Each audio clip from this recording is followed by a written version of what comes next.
Avec tout le cérémonial qui s'y est, les coutumes du Perche sont déplacées comme des reliques, avec 1000 précautions.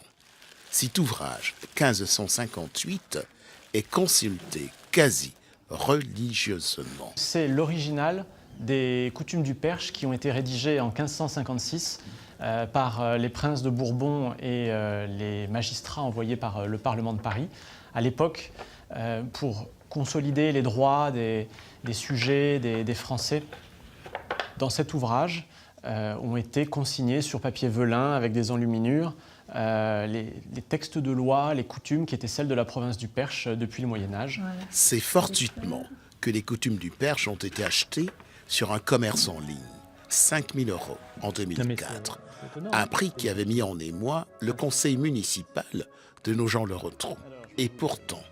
Coutumes des pays, comtés et bailliages du Grand Perche et des autres terres, c'est un des premiers d'ailleurs documents juridiques écrit en français, puisque 10 ans auparavant, François Ier, dans l'édit de Villers-Cotterêts, avait imposé la rédaction de tous les textes législatifs en langue d'usage pour permettre à tous les Français de comprendre le droit qui leur était imposé, alors que le latin était réservé seulement à une élite. On a des enluminures sur les lettres initiales qui sont dans un style italianisant, dans le style maniériste qui était importé de l'Italie dans les années 1550, doré à leur fin. Parmi les très nombreux objets du musée du Perche, il y a les monnaies liées aux croisades.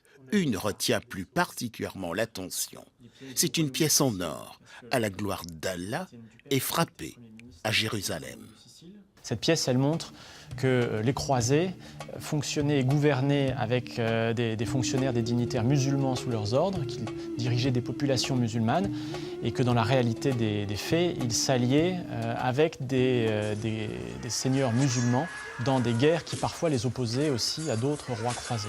Donc c'est toute cette complexité des choses qu'on peut retrouver quand on retrace l'histoire des comtes du Perche qui ont été pris dans des conflits entre chrétiens et musulmans et qui à la fin d'ailleurs ont succombé pour les derniers d'entre eux, ce qui a amené l'extinction à la fin de la dynastie des Rotrou.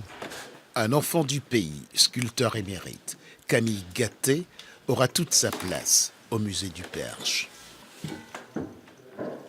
Il se trouve qu'il est en fait le fils du fondateur d'une tannerie à Nogent-le-Rotrou, la tannerie Gatté, puis Villette-Gatté par la suite. Et il avait une âme d'artiste. Et c'est un artiste très complet, sculpteur, mais également écrivain, fondateur d'un journal à Nogent-le-Rotrou. Le musée du Perche témoigne de la vitalité de Nogent-le-Rotrou, du Moyen-Âge à la Renaissance.